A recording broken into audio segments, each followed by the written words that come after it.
Hello everyone, welcome to the Do-It-Yourself Gourmet.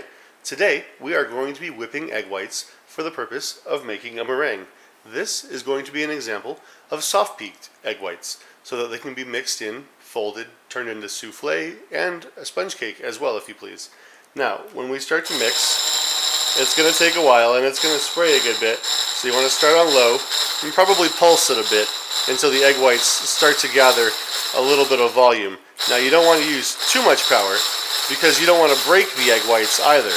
You don't want to use a mixing blade, as the blade will cut the protein that is the albumin of the egg white.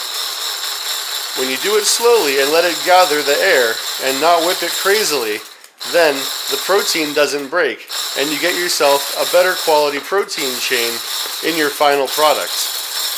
Especially if you're dealing with a souffle or any kind of sponge cake.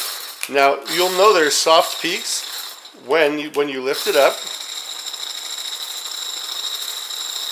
and from it you have eggs that stand up a little bit. They fold as the top goes, but they don't hold stiffly, and that is what a soft peaked egg is.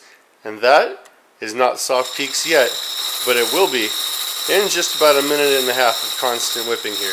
You want to move it around, and again, make sure you use a low speed, because what you're doing here is making a soft peak out of the egg whites, because you're going to mix them into something else, or perhaps turn them into the basis of a meringue and form them into a hard peak. But for this, we need them to stay soft, and those are the soft peaks we're talking about.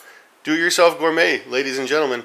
This is soft peak egg white meringue. We'll see you next time.